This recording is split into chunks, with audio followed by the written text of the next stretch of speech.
Hey everybody, it's your girl Coco Kitten Bruja here, and I am back with an awesome tarot deck review. Now, this particular deck came to me on a whim. I was searching the web. I'm always looking for independent decks. You can only get so many decks off of Amazon. And I stumbled upon this awesome deck by Isabella Rotman called This Might Hurt Tarot Deck. Now, don't be misled by the name. Yes, this may hurt because this deck will scalp you, but it is still one of the most amazing tarot decks I have. So let's get into it. When it comes to the box, we have the gold shiny, which is also always a favorite of mine. There's so much detail in the box. So we have our swords, our pentacles, our wands, and our cups, right? Awesome. It is a hinge box, which makes it really sturdy, really durable. Now, we're gonna do the book first before we dive into these awesome cards.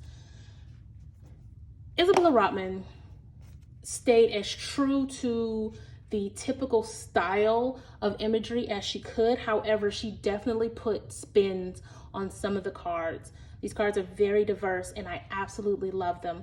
But the meaning when it comes to the guidebook, she put her own personal spin on all of them. You won't get the cookie cutter explanations that you get with some of the more basic tarot decks. And I think that's awesome. The book is a bit small because the cards themselves are about the size of playing cards. So we have a smaller book and the font is pretty small.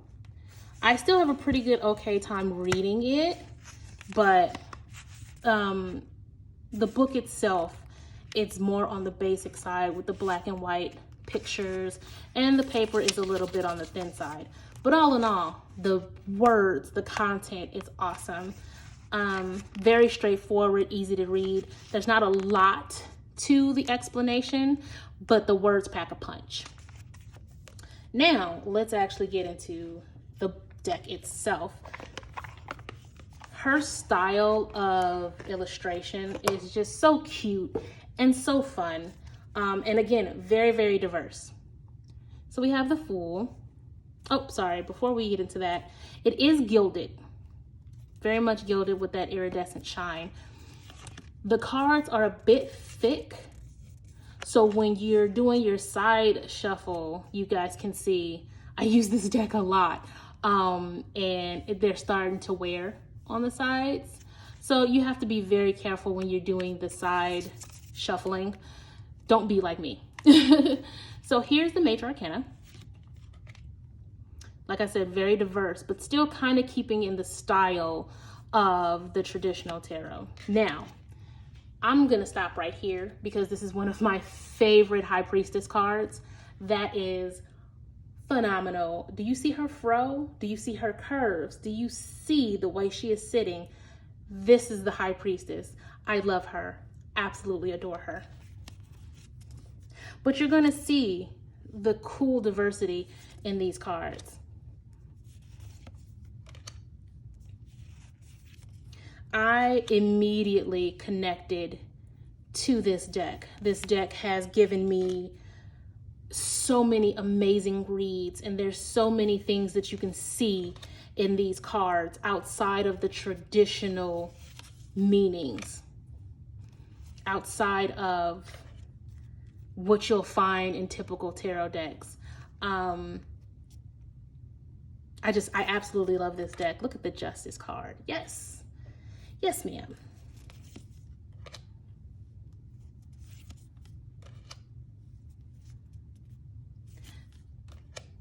The imagery is just dope.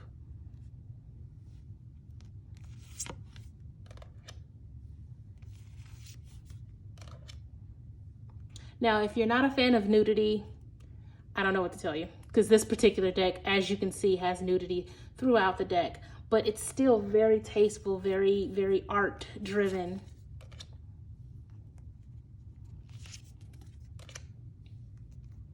How awesome is that? Now, this is something that the author decided to switch up when it comes to the Judgment card. And I love the imagery of this particular Judgment card because it's not something that you typically see when it comes to traditional tarot decks.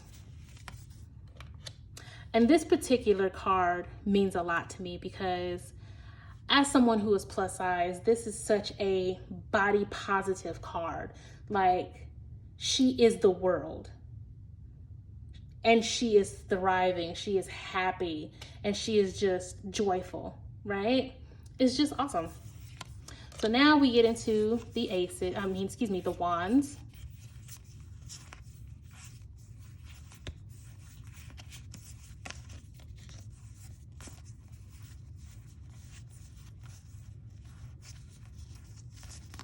And the cups. That is such a pretty Ace of Cups.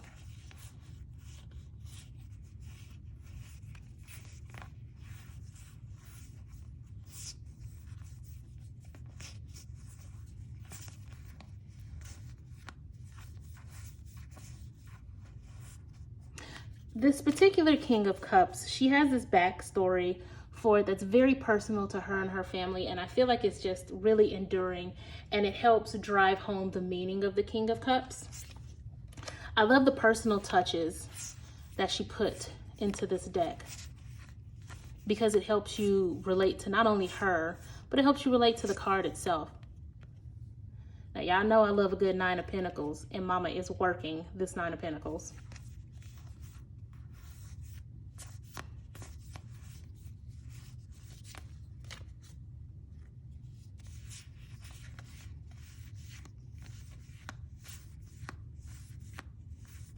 Just all around a really good, strong deck.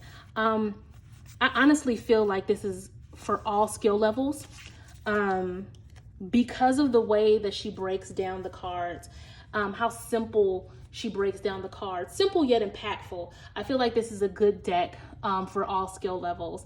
And I feel like intermediate to advanced, you guys can see more than just the typical meaning of the cards when you're looking at the pictures, the type of things that your intuition will pick up on. I highly, highly recommend this deck. I'm not sure if it's a good starter deck. Like, I know I said it's good for beginners and all skill levels, but I feel like maybe if you want to get the base understanding of tarot, there might be a different deck that could be stronger for you. But if you feel compelled and you feel drawn to this deck as your first deck, by all means, get it. Always get what your what's called to you, what feels really good with you. Now let's do a bit of shuffling.